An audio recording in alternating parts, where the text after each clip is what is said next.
大家好，欢迎收看《现代先学研究与科学训练法》第9集。今天我们来聊聊全世界的炼金术。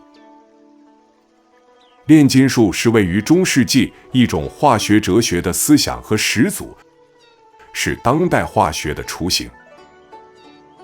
其目标是通过化学方法将一些基本金属转变为黄金，制造万灵药和长生不老药。首先，我们来总观世界各地炼金术的历史。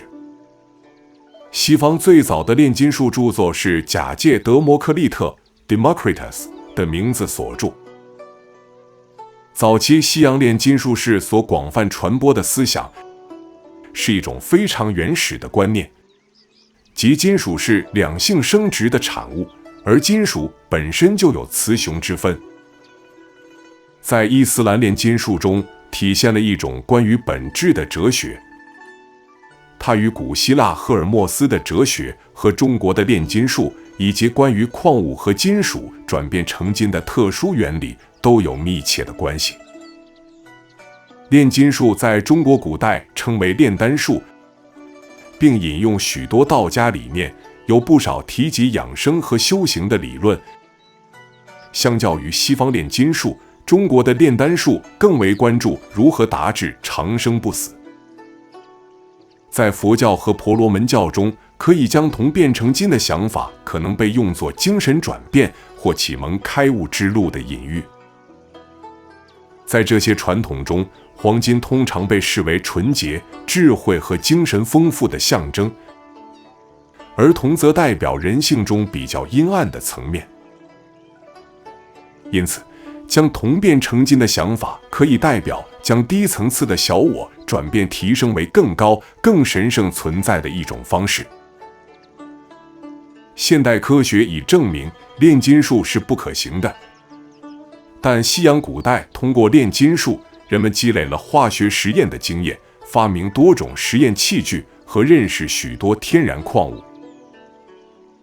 在欧洲，炼金术成为了现代化学产生和发展的基础，以致是100年以后，西方在工业革命潮流与科技发展领域上超越了东方，引领全世界。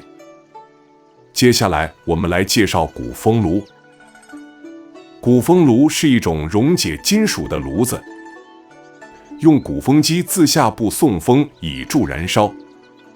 它首先将铁矿、石灰石及焦炭由顶部加入炉中，并在炉底导入氧，借由焦炭及氧生成的一氧化碳来还原氧化铁。炉中所成的不纯铁液体冷却后，结块成为铸铁或生铁。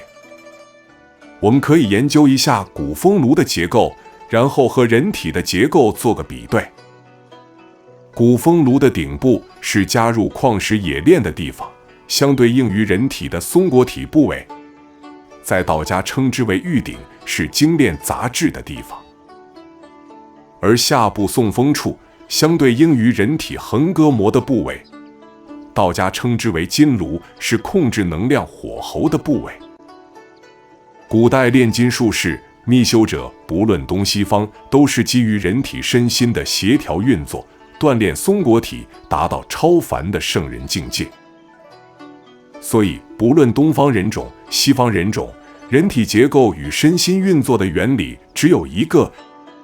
修炼的方法虽然有千百种，其原理不外乎激活松果体，打通全身气脉，让心智能完全掌控能量与智慧。那么，西方隐修士是如何激活松果体？还有修炼的方法是什么？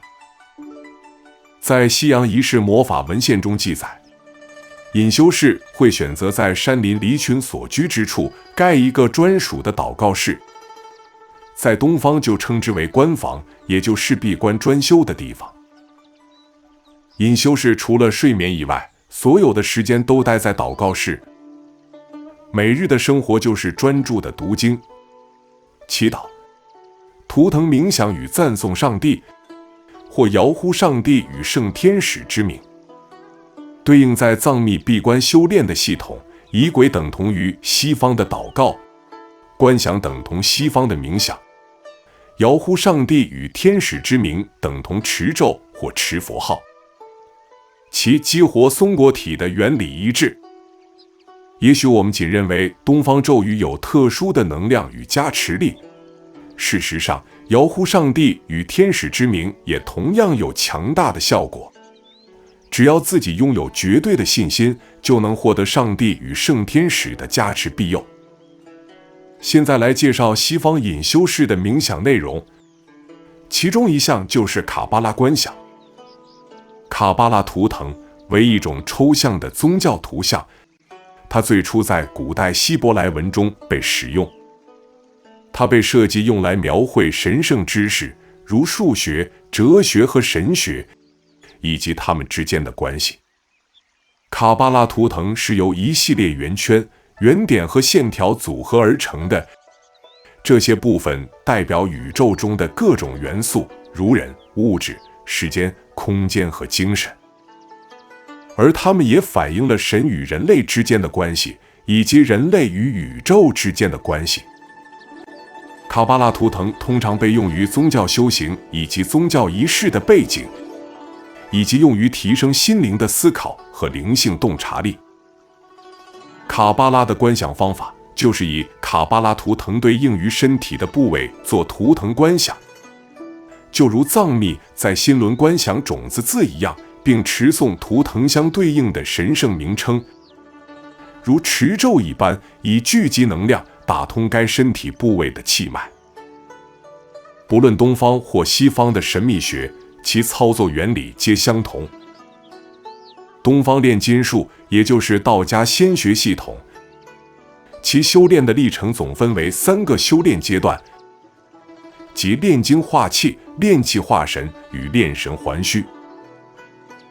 以现代科学的角度来诠释，所谓炼精化气，就是打通物理介质、筋膜情绪的阻碍，将介质通道转换为能量储存的载体。炼气化神就是练就心智完全控制宇宙能量的能力。炼神还虚就是心智与能量合为一体，并回归到最纯然初始的状态。这个最初始状态，道家称之为太虚。还虚一词就是回归于太虚的意思。关于太虚的状态是什么？我们引用莲花生大师口传的无染觉性直观解脱之道来解释。那光明灿烂的觉性，也就是所谓的心性，有人视它为具体存在，实际上它并非实存。然而它又是一切知识、涅槃极乐及娑婆苦海的根源。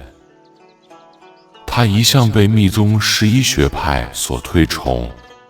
从名相来讲，它具有各形各式的名称。有人称它为心或心性，有人称它为梵或大我，有人视它为无我的教义，有人只称它为心而已。有人称它为般若或圆满智慧，有人称它为如来藏或佛种，有人称为大手印，有人称为唯一本体，有人称为法界，有人称为阿赖耶或一切种，有人只称它为平常心觉。对于莲师无染觉性直观解脱之道口诀有兴趣者，可以参考下方连结。最后，炼金术是由赫密士崔斯莫吉斯特斯 Hermes Trismegistus 所发展出来的哲学理念和实践方法。如果他是一个人而非一群人，那么他存在的时间可能是纪元前1900年左右。他一向被视为字母、天文学、数学、占星学和炼金术的鼻祖。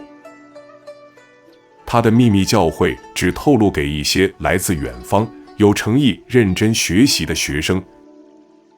据说这所神秘的学院位于埃及境内。以赫密士的方式密封 Hermetically sealed 这句话就是在暗示其秘密教会有多么神秘。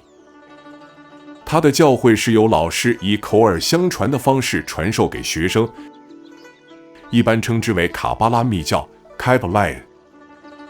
卡巴拉密教其中有7个宇宙法则，分别是唯心法则、上下一致法则、能量振动法则、二元法则、周期循环法则、因果法则和阴阳法则。这些法则和东方的佛教哲学非常相似，有兴趣者可以再更深入的研究。今天我们就聊到这里，欢迎留言、按赞与分享，点击下方订阅，持续锁定关注唯一仙学修炼课程频道，让生命变得更精彩丰富。谢谢您的收看，我们下集再会。